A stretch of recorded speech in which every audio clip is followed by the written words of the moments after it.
जय शिवराय. आज आपल्या बेघर बांधवांसाठी फिलॉन्थ्रोपिस्ट या ग्रुपच्या माध्यमातून किराण्याची मदत करण्यात आली. तर मी सगळ्यात पहिल्यांदा सगळ्या ग्रुपचं मनापासून धन्यवाद देतो. आणि एक जुनी आठवण म्हणजे अशी का 2018 मध्ये सुद्धा त्यांच्या माध्यमातून आपल्या ह्या म्हणजे त्यावेळेस सगळं पात्र्याचंच होतं.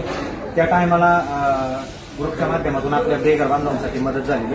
आणि आज तारीख आहे 28/2/2026 रोजी सुद्धा आज ते आपल्या अखंड हिंदुस्थानाचे दैवत छत्रपती शिवराय यांच्या पावन जन्मभूमीत आज शिवनेरी गडाचे दर्शन घेण्यासाठी आले. आणि दर्शन घेऊन ते आपल्या आश्रमात आले आणि त्यांनी ही भेट म्हणजे एक आपण जसं आपल्या घरी किंवा आपल्या पाहुण्यांच्या घरी जातो त्यांना काहीतरी भेट वस्तू घेऊन जातो, तसंच त्यांनी आज आपल्या या बेघर बांधवांसाठी म्हणजे जे कधी काळी आपला रोडवर जगत होते त्यांच्यासाठी ही किराणा मदत आणली. खरंच ही गोष्ट अमूल्य. म्हणजे आपण म्हणतो ना, जी फुलाची पाकळी मदत आज या ग्रुपच्या माध्यमातून झालेली. तर समाजात काम करत असताना आता हे सगळे जॉब करणारी मंडळी म्हणजे कोण वेगवेगळ्या गावचे पण कामानिमित्त म्हणजे जॉब निमित्त ते आज एकत्र आलेले आहेत. आणि एकत्र आल्यानंतर बाबा आपला महिना किंवा वर्ष आपलं कामातच निघून जातं, आपल्याला कळत नाही.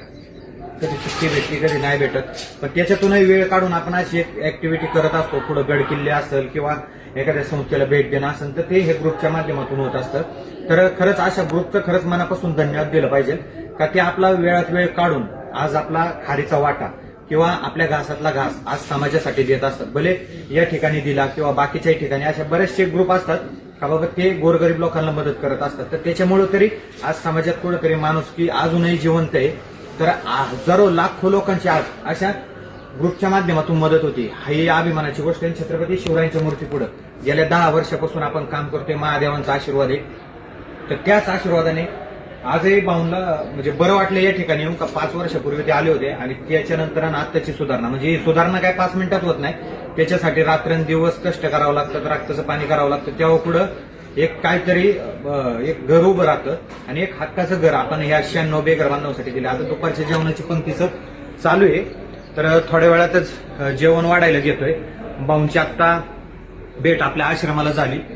खरंच मी मनापासून धन्यवाद देतो. आणि मी बरेच वेळा सांगितले कधी शिवजन्मभूमीत आले महाराजांचा जिथे जन्म झालाय त्या ठिकाणी किंवा अष्टविनायकापैकी 2 गणपती ओझरले नाही तरी त्या ठिकाणी आले तर आपल्या ह्या बेघर बांधवांच्या घराला नक्की भेट द्या. कारण का मित्रांनो, ज्यावेळेस हे लोक रोडवर राहत असतात ना यांना प्यायला व्यवस्थित पाणी असतं, ना यांना आंघोळीला पुढे जागा असते, ना बदलायला कपडे असतात, ना जेवायला नीट असतं. या ठिकाणी आल्यावर त्यांच्यात काय बदल होतो हे पाहण्यासाठी नक्की आहे. कारण का रोडवर काय लोक त्यांना येऊन जाऊन बघून हसत असं अरे येड हे असे येत असे, पण या ठिकाणी आल्यावर त्यांच्यात परिवर्तन होतं ना. आणि त्यांनाही बरं वाटतं का आपलं आज एक कुटुंब तयार झाले. आज त्यांना काय माहिती बाबा ही माणसं कोण आहेत, पण त्यांनाही वाटतं ना आपल्याला कोणतरी आवर्जून आज भेटायला आलेले आहे. म्हणजे हा एक आशीर्वाद वेगळा असतो, हा आनंद वेगळा असतो. संध्याकाळची झोप तरी निवांत लागल असं काम केल्यावर. तर त्याच्यामुळे विचार करा, रोज तुम्ही काम करू नका पण एक दिवस समाजासाठी नक्की द्या. एवढंच मी सांगाल. नंबर सांगतो 7709092527 याच्यावर आपण संपर्क करू शकता. परत एकदा मी सगळ्या ग्रुपचं मनापासून धन्यवाद देतो. छत्रपती शिवरायांच्या चरणी महादेवांच्या चरणी प्रार्थना करतो त्यांचा ग्रुप अजून वाढत जाऊ, त्यांच्या हातून अशीच समाजात चांगल्या ऍक्टिव्हिटी घडो हीच प्रार्थना करतो. जय हिंद, जय महाराष्ट्र, जय जिजाऊ, जय शिवराय, जय संभाजीराजे.